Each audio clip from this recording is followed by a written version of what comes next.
Jangan lupa subscribe YouTube channel Metro TV News dan jangan lupa nyalakan notifikasinya.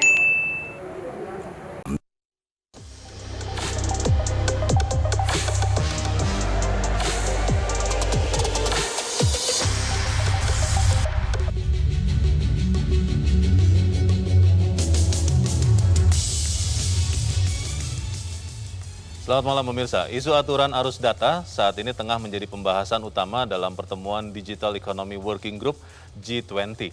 Pemanfaatan data elektronik kini dianggap menjadi bagian kedaulatan sebuah negara karena sifatnya yang lintas batas. Oleh karena itu, pemerintah Indonesia berupaya untuk mengatur pemanfaatan data elektronik ini melalui legalisasi penyelenggara sistem elektronik atau PSE yang beroperasi di Indonesia.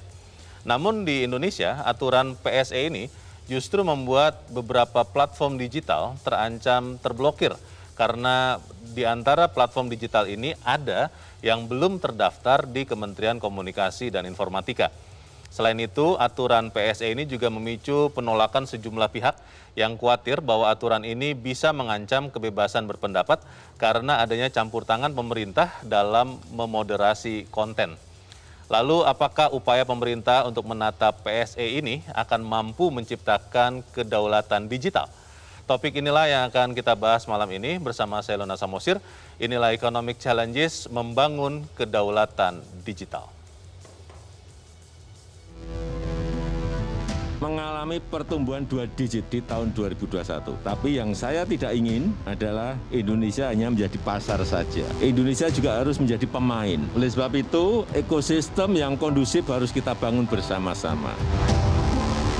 Kenapa semua PSE itu wajib mendaftar? Karena aktivitas ekonomi kita pun bukan hanya di ruang fisik, tapi juga di ruang digital. Dan kita tahu bahwa ruang digital kita itu tidak terbatas, tanpa batas. Untuk itu, kalau kita di ruang fisik, kita pergi ke toko, tokonya jelas ada, kita bisa tahu alamatnya. Nah, di ruang digital bagaimana?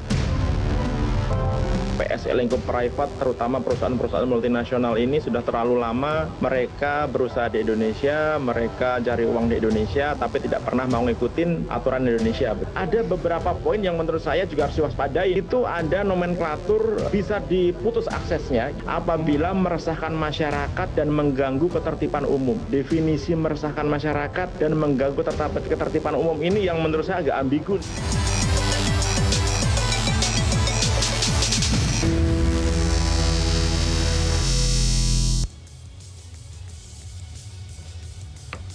Dan pemirsa, untuk membahas topik ini telah hadir bersama kita di Grand Studio Metro TV 4 orang narasumber. Yang pertama adalah Direktur Jenderal Aplikasi Informatika Kementerian Komunikasi dan Informatika, Samuel Pangerapan. Pak Samuel, selamat malam. Selamat malam.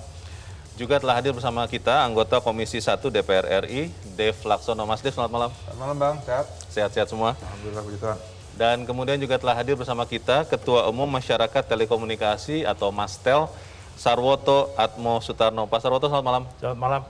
Dan juga telah hadir bersama kita Ketua Umum IDEA, Indonesia E-Commerce Association, Bima Laga. Mas Bima, selamat malam. Malam, Mas. Terima kasih sudah di tempat ini. Terima kasih. Dan saya langsung ingin bertanya ke Pak Samuel. Pak Samuel, batas akhir pendaftaran PSE itu sebetulnya 20 Juli yang lalu atau kemudian diundur sampai besok 27 Juli, Pak? Enggak, jadi gini. Batas waktu untuk mendaftarkan bagi yang sudah beroperasi itu adalah 20 Juli kemarin yang sudah beroperasi. Nah, persyaratan untuk bisa beroperasi secara digital di Indonesia sebelum mereka bisa beroperasi harusnya mendaftar. Ini yang terkait yang sudah beroperasi di Indonesia. Jadi mereka wajib kalau mereka ingin tetap menargetkan atau ingin berusaha secara digital di Indonesia, ya mereka harus mendaftar. Yang belum beroperasi itu maksudnya bagaimana ya? Kan banyak sekali ya sekarang, umpamanya kita punya startup, dia baru buat. Ya, jadi sebelum dia nanti beroperasi, melakukan kegiatan misalnya, dia daftarkan. Daftarnya juga lewat OSS yang ada di BKPM. Yang kita dengar, Pak, beberapa waktu yang lalu ada beberapa nama besar aplikasi atau PSE ya, penyelenggara sistem elektronik yang belum daftar ini, Pak. Ini bagaimana, Pak, update terakhir? Ada yang terakhir ini ada 10 yang kita lihat, ini kita lagi menunggu apabila sampai tanggal hari Sabtu hari Jumat ini jam 23.59. Oh, oke. Nah, itu kalau tidak mendaftar berarti kita anggap mereka tidak ingin beroperasi lagi. Oh. Nah, jadi ya kita akan melakukan pemblokiran. Yeah. Nah, bagi yang sudah diblokir juga kalau mereka berubah pikiran dan mereka tetap mau mendaftar, silakan. Kita akan bisa cabut juga namanya normalisasi. Kita Bisa dibuka lagi bisa blokirnya? dibuka Itu lagi. ada nama-nama besar, Pak? Yang itu yang memang ada yang besar itu memang mereka belum secara resmi beroperasi di Indonesia. Nah, itu ada. Ada juga? Ada juga yang setelah kita kontak mereka nggak tahu kalau mereka termasuk yang kategori yang harus Harus daftar? daftar. Oh. Itu. Jadi ada dua. Oke, setelah daftar itu sebetulnya apa yang akan dilakukan, Pak? Apakah pemerintah kemudian meminta data lengkap dari pengguna masing-masing PSE ini? Apakah kemudian pemerintah nanti menerapkan pajak misalnya yang mungkin beberapa belum terkena pajak di Indonesia atau bagaimana, Pak? Yang pertama terkait data ini yang salah dimengerti oleh masyarakat atau diberitakan dengan salah, nggak bisa kita minta data ke PSI. Data pengguna dari Data masing-masing pengguna PSE ini nggak bisa? Itu karena ada kerahasiaan data pribadi. Oh. Kecuali penegak hukum Iya. dalam melakukan fungsinya untuk penegakan hukum membutuhkan data-data tambahan, Iya. PSI itu wajib memberikan. Akses kepada, memberikan informasi, akses kepada datanya, Ya. mungkin juga kalau sampai suatu kejahatan itu ditengarai dilakukan oleh PSE itu sendiri, polisi bisa masuk ke sistemnya. Oh. Contohnya yang kemarin itu ada apa Ya. trading apa itu robot trading. Itu tidak perlu menunggu pendaftaran yang terakhir Nggak perlu, dilakukan. Ya? kalau itu nggak perlu. Kalau dia beroperasi ya sekarang sudah berlaku, ini kita hanya penegasan. Kalau soal pajak, Pak, kekhawatiran Itu pajak dia pastinya dong. Kalau pajak kan yang ada di asosiasi IDEA kan juga bayar pajak. Masa Oke. mereka beroperasi nggak mau bayar pajak? Baik, terima kasih Pak Samuel. Mas Dev, Ya. DPR tentunya kan mengikuti semua nih prosesnya. pastinya. Secara prinsip saya yakin DPR mendukung. Tentunya. Tapi kekhawatiran orang adalah kalau kemudian sudah daftar, Ya. lalu data ini dalam tanda petik bisa juga diakses pemerintah, Ya. maka ini bisa yang pertama mengekang kebebasan berekspresi. Mungkin ada konten-konten yang pemerintah merasa tidak pas bisa di take down otomatis. Lalu yang kedua juga bagaimana dengan aturan-aturan perlindungan data pribadi nih, karena kan undang-undangnya belum ada nih Mas Dev. Bagaimana? Ya pertama saya jawab yang belakangan dulu yang undang-undang data pribadi dari pemerintah itu kan leading sektornya tuh Pak Semi. Nah itu Pak Semi dengan kita DPR itu sudah menyelesaikan, di komisi sudah selesai, sekarang tinggal diharmonisasi di Balek. Ya semoga di Balek itu tidak digoyang lagi, jadi bisa selesai dalam waktu satu masa sidang sehingga akhir masa sidang yang akan datang sudah bisa diketok. Maksudnya tahun ini tuh ya? Ya, tahun bisa ini. jadi undang-undang? Sudah bisa jadi undang-undang. Oke. Kalau nggak ada kendala lagi. Saya khawatirnya tuh kayak undang-undang penyiaran aja, Pak. Undang-undang penyiaran waktu itu sudah selesai di komisi, dibawa ke Balek 3 tahun nggak kelar-kelar. Nah, terus ya. Nah, tapi insya Allah nih enggak ya. Nah, karena mengingat ini G20 kan juga sudah di depan mata. Betul, November ini. Nah, itu satu. Terus kedua, kalau soal kekhawatiran data itu bisa disedot atau segala macam.